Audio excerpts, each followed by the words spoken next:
Hey guys, welcome back to my channel. And as you guys saw from the title of this video, today I'm going to be sharing with you guys about the time that this girl tried to fight me at a concert. So on Instagram I asked you guys if you guys wanted to see a story time or a vlog, and you guys told me you guys wanted to see a story time. I do want to say thank you so much, you guys, for all those people that participated in my little poll, because it does help me a lot to know what the audience wants. What does the people want? So make sure to follow me on Instagram. This is my Instagram right here. Check it out. Now before we get into the video, I do want to make a quick little disclaimer, you guys. My nail is broken, and I know that might be annoying to some, and I know that it might catch your eye, but I just want to put it out there because yes, my nail is broken. And I talk a lot with my hands. Like, my hands are always a part of my conversation, so that's why I wanted to put it out there, because I know that it may catch your guys' eye here and there, so just disregard it. Make sure to grab your snacks, your drinks, your whatever it is that you drink. Today I have my coffee. Take a sip. Let's get right into the story. This story time takes place in 2019. I was a freshman in college. I was just getting acquainted with the college scene. So I follow the school's Instagram and I see that there's this festival.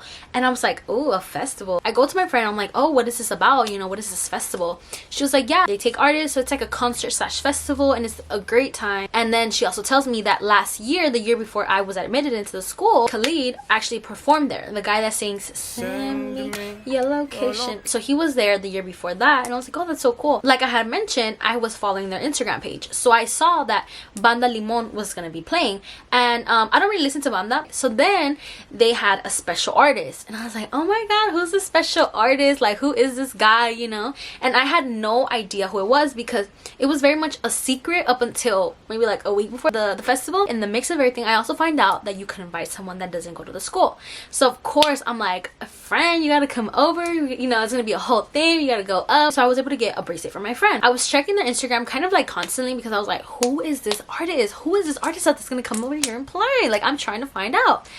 And then they announce it. Jeremiah, the guy that sings Birthday Sex, he was gonna go perform. When I tell you guys, I lost my marbles because I'm like, yes.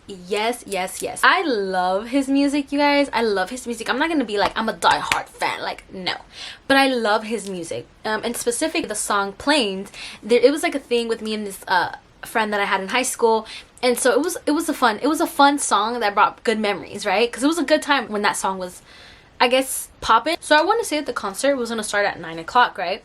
And because it was gonna start at 9 o'clock, I knew that I had to be there like front and center at the stage by like 8:30 the latest, because I knew that the banda was gonna play first. And like I mentioned, it's not my preference in music, so I wasn't too like eager for them, but I did like but I knew I was eager to see Jeremiah, so I knew I was gonna stand there. Didn't matter how long for me to be able to get that experience. Then me and my friend finished getting ready. We head downstairs. My friends were actually already at the place, so we just met up with them, and then we ended up doing some of the rides. It was a good time, right? And then it hits 8 or 8:30, and I was like, you guys, we gotta go stand front and center because it's gonna get packed real soon, and I need to see this front and center. They were like, okay girl, no problem, that's okay. I was like, yes. So then we go and, you know, we stand front and center because it was early. There were some people, but not a lot. And then slowly I see a lot of people start filtering into the field, because I forgot to mention, but the concert was held on the field, and some people look really young. So I asked one of my friends who's like brother and sister and whoever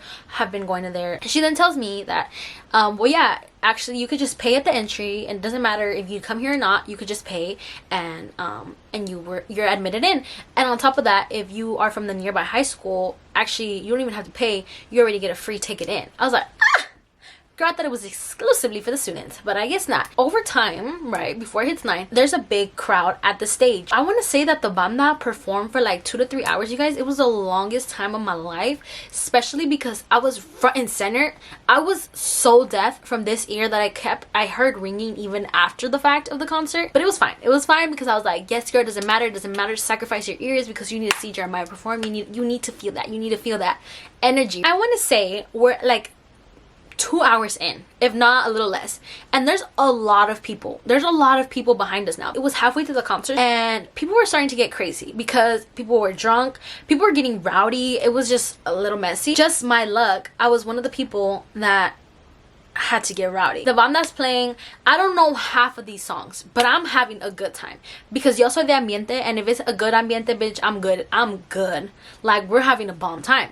So I'm like, you know, doing the most, like whatever, having a good time with my friend because my friend likes that type of music. My friends in the back like that type of music, so we're just having a good time. And then I feel someone pushing my shoulder, and I'm like, who the fuck? So then I turn around, and I'm like, what was that? Because mind you, I didn't see nobody behind me. I just saw empty space. So I was like, I think it's that guy right there because he looks a little rowdy. He looks a little drunk. So I'm like, okay, whatever, sir, but don't touch me again, because that's what means you're gonna have an issue. So I'm like, okay, whatever. I'm like, again? Okay. And I turn around and I'm like, why the fuck are you touching me? I said, why are you pushing me? I'm not gonna let you in. Me or her are not gonna let you in. So can you stop touching me? Because you're invading my space. Back the fuck up. And I'm going off. I'm like, don't fucking touch me. Don't fucking da. And he was like, oh, sorry. I was like, it ain't about sorry. Get the fuck out the way. Stop touching me.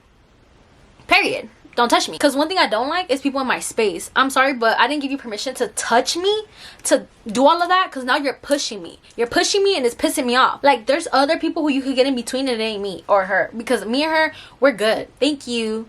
Because mind you guys, I was already, it wasn't even like I was front and center in the middle of the stage. I was towards the side. So I was like by the speaker. So I wasn't in the front. I wasn't anything. So if I was going to get pushed, I was going to let 2 people, 3 people in.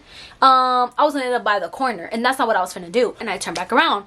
And then all of a sudden I feel these 2 fingers tap on me vigorously on my shoulder.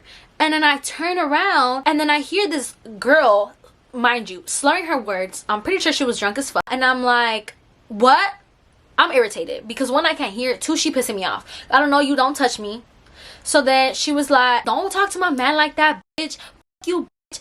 She starts doing all that, right? And I'm like, bitch, well, fuck you. Tell your fucking man to not be fucking touching me. And bitch, and how about you don't touch me either, bitch, because I don't know you, bitch, and you need to back the fuck up because I'm not the fucking one you want to be getting loud with, bitch.